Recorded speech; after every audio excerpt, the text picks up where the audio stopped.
लेकिन उससे पहले पंडित जी ये बताइए कि जो ये देवउठनी एकादशी है, उस पावन दिन के बारे में थोड़ा सा और बताइए कि शास्त्रों में आज के दिन का क्या महत्व है।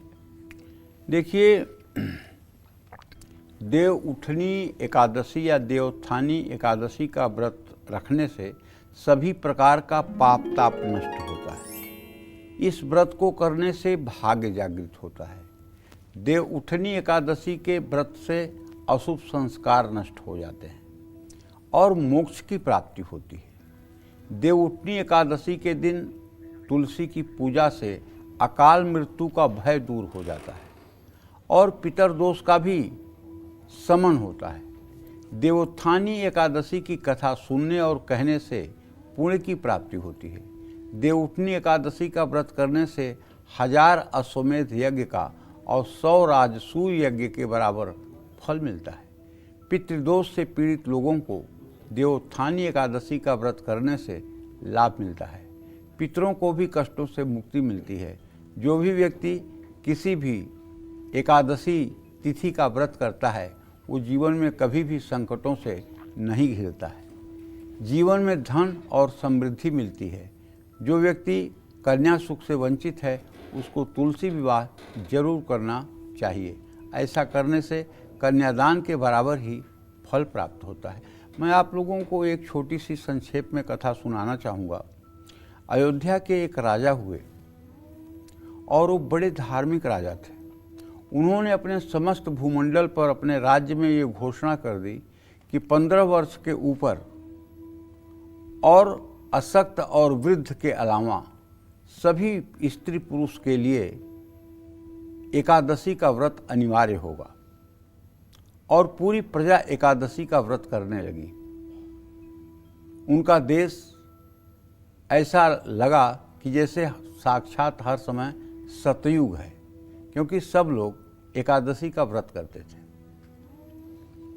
कुछ दिनों के बाद राजा को विरक्ति हुई और राजा ने अपने राज्य को अपने छोटे भाई को सौंप करके कहा कि मैं तपस्या करने जा रहा हूँ। राजा की रानी थी और राजा का एक पुत्र था जो युवा और सुंदर था।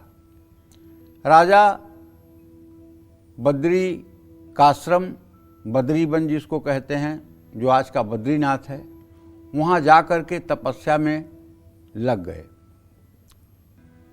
और उधर इंद्र को बहुत भय हुआ कि ये राजा जिस तरह से एकादशी का व्रत करा रहा है, एकादशी का व्रत जिस तरह से इसके संपूर्ण हो रहे हैं, हो न हो कि ये कल इंद्रपद का अधिकारी बन जाए और ये इंद्रपद पर आ जाए। ऐसे में इंद्र ने अप्सराओं से कहा कि तुम जा कर के इस राजा का एकादशी व्रत जो है भंग कराओ। एक अप्सरा आई। उसके हाव भाव को देख करके ज़्यादा देर तक राजा अपने आप को रोक नहीं पाए। उसने प्रणय निवेदन किया, राजा ने स्वीकार किया। उसने राजा से कहा कि मेरी एक शर्त है, मैं आपके जीवन में आपके अर्धांगिनी के रूप में रहूंगी, लेकिन मेरी एक शर्त है। बोले क्या शर्त है? कहें शर्त है कि एक वचन मैं कभी भी आपसे कहूंगी तो उसे आप पूरा करेंगे। राजा ने कहा यो मस्त, तुम कभी एक बात कह करके और मुझसे उस बात की पूर्ति करवा सकती हो, तुम मेरे जीवन में आ जाओ। वो राजा के जीवन में आ गई। अब राजा भोग विलास में इतना आसक्त हो गए कि वो पुनः अयोध्या वापस आए और अपने छोटे भाई को राज्य से हटाकर पुनः राजा बन गए। अब वो अपने उसी नव विवाहिता स्त्री कह लीजिए, वो तो थी अप्सरा, उसके साथ रमण करने लगे। समय बीतता गया। कुछ दिनों के बाद उस महिला ने कहा कि राजन, अब मैं आपसे एक चीज़ मांगना चाहती हूँ। जो आपका वचन मेरा वचन आपके पास है। बोले बताओ। कहें आप अपने राज्य में एकादशी का व्रत करने का प्रतिबंध लगा दीजिए कि कोई एकादशी का व्रत नहीं करेगा। राजा ने कहा ये कैसे हो सकता है, एकादशी का व्रत कोई नहीं करेगा, एकादशी का व्रत तो सब करेंगे। तो बोली फिर मैं यहाँ से चली जाऊँगी, अगर आपने वचन दिया है तो आप इस वचन का पालन करें।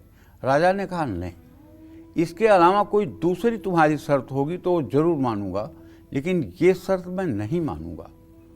उसने कहा, दूसरी शर्त मेरी जानना चाहते हैं? कहन हाँ। कहन, आपका इकलौता पुत्र जो है उसकी आप बलि दे दीजिए, मैं मान जाऊंगी।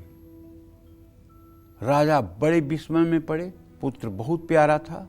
इतने में राजा साहब की जो पहली रानी थी वो सामने आ गई और उन्होंने पुत्र का हाथ पकड़ करके आकर के कहा कि आप धर्म की मर्यादा के लिए पुत्र की अभिलाषा कर रहे हैं, काटिए इस पुत्र का गर्दन और आप अपने धर्म की रक्षा करिए, एकादशी का व्रत होना चाहिए। ज्यों राजा ने तलवार निकाली अपने बेटे का सर काटने के लिए, त्यों ही ब्रह्मा, विष्णु, महेश स्वयं आकर के उपस्थित हो गए और राजा को धन्य धन्य कहते हुए तमाम आशीर्वाद दिए कि तुम जैसा कोई धर्म रक्षक और धर्म पालक नहीं होगा। तो उस राजा के राज्य में कोई महिला विधवा नहीं होती थी, किसी का पुत्र नहीं मरता था और किसानों के कहने पर बादल बरसात करते थे।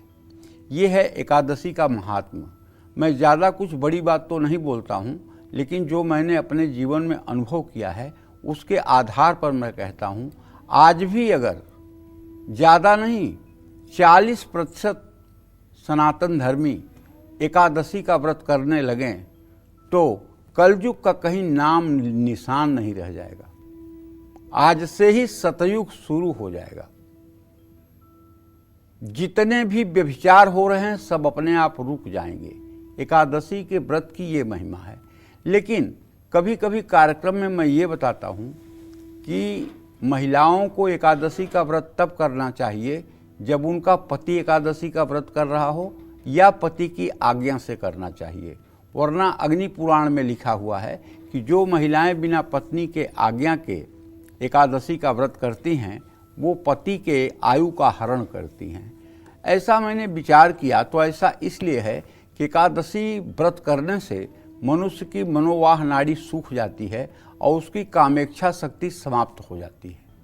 इसलिए शायद पति की आज्ञा का इसमें अनुसरण करने के लिए कहा गया है और पति पत्नी दोनों को एकादशी का व्रत करने के लिए सर्वश्रेष्ठ विधान माना गया है। जय मां विंध्यवासिनी।